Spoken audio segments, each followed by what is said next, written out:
Dito na ako nakapag-lunch sa Diwata Pares branch, Quezon City. Actually, kakagaling ko lang dito sa school. Sabi ko, dito na ako kakain kay Diwata Pares para matikman ko naman yung mga bago nilang menu. Meron silang in-offer dito na only breakfast tuwing Sabado at Linggo. Nakita nyo nga pala dito, for only 169 pesos, may sinaserve sila dito ng garlic longganisa, skinless longganisa, hotdog, scrambled egg, dried fish, talong with bagoong, takwat baboy, pares overload, pancit canton, goto overload, champurado, tapos meron ng fried rice, plain rice, saka only rice.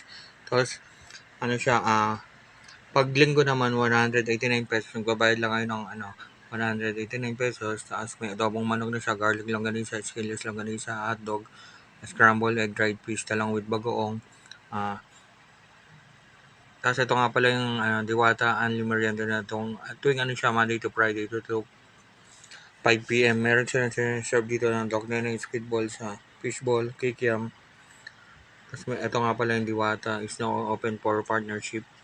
At ito, tapos makikita niyo yung parking nga pala nila. Ingat-ingat sa mga naglalakad dito, lalo may mga dalang pagkain. Kasi may mga konting banghag-banga. Tapos ito makikita niyo mga bagong mga menu ni Diwata. Tapos Diwata Siomai Overload. For only 30 pesos lang siya. Tapos kung gusto niyo may rice, 35 pesos lang siya. Tapos ito nga pala yung Diwata Chocolate Overload. Nag-start siya ng 29 pesos. Tapos palaki ng palaki siya. Ano siya, magdadagdag lang kayo ng konti. Depende din siya sa flavor na ordering nyo. Tapos ito nga pala yung Diwata Spaghetti Overload for only 50 pesos lang na pagkamura niya.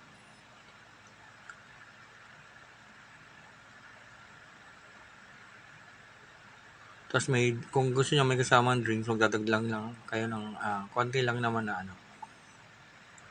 Diwata hotdog overload siya. Start siya ng 25 pesos. Tapos depende sa sizes na ordering nyo. Tapos kung gusto may kasamang drinks, mag-add lang kayo. Tapos ito nga pala yung Diwata overload.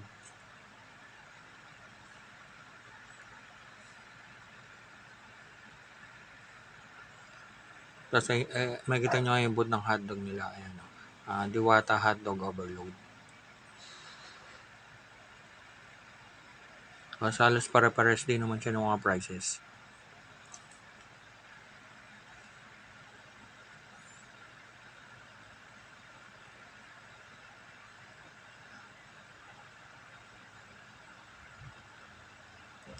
Diwata spaghetti overload.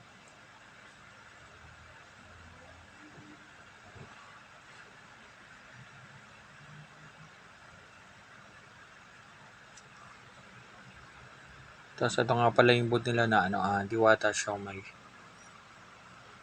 Tapos ito nga pala yung chocolate niya na boot.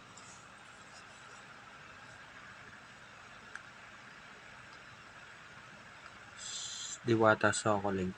Tapos ito nga pala yung easy.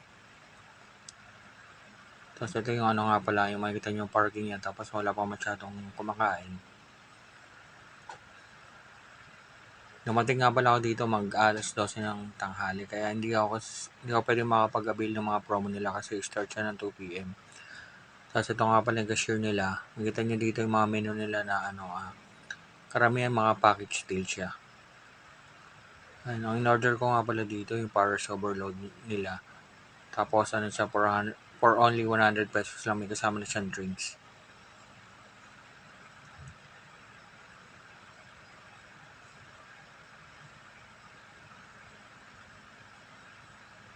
Tapos ito sa yung bandang kaliwa ko, yung mga nila, yung mga kanin, tapos yung mga nila, mga sabaw. Tapos makikita nyo nga dito,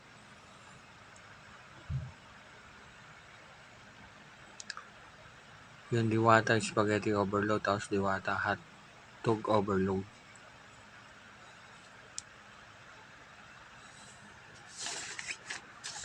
Tapos ito nga pala yung bago ng menu ni Diwata, crispy ulo for only 89 pesos lang siya.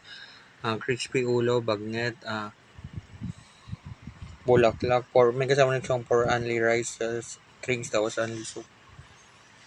Tapos ito nga pala yung crispy pata niya for only 350. Tapos ito nga pala yung pineapple juice kasi dapat ang order ko dito yung soft drinks siya. Kaya lang sabi nga ni ate sa akin, wala pa nga daw deliver ng soft drinks kanila. Kaya ito na nga lang ang Pero kasama niya siya sa 100 pesos. Tapos single serving lang siya.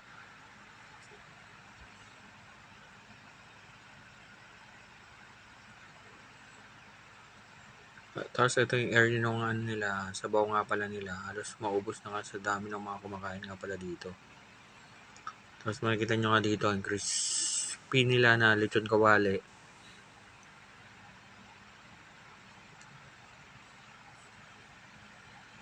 Tapos ito nga pala, yung fried chicken nga pala nila. Tapos pork chop, tapos sisig. Tapos may nalagta pa nga dyan, skinless longganisa.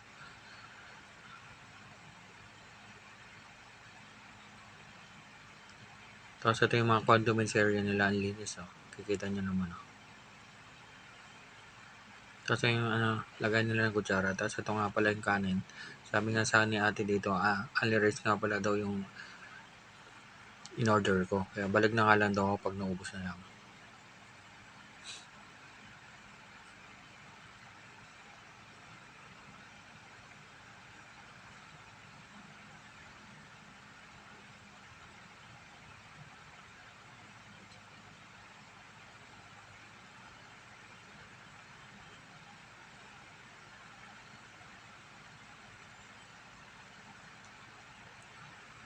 At ito na, kukunin ko na nga yung in-order kong pagkain. Para sa overload. Tapos ang serve nga pala nito, self-service.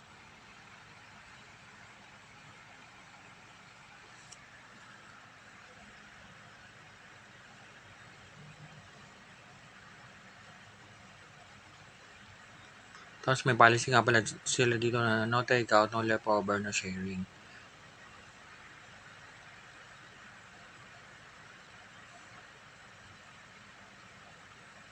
Basta ito na nga, titigman ko na kung gaano kasarap yung menu nga pala nila dito sa Diwata Paris Overload Branch, Quezon City. Actually, pangatlong kain ko na nga ito sa Diwata Paris Overload. Nagsimula akong kumain noon sa may, sa may joke na, sa may malapit sa tulay. Tapos sa may lagpas ng Senate. Tapos ito na nga, pangatlo ko na nga itong branch na kakainan nila. Titigman ko kung may pagbabago sa naging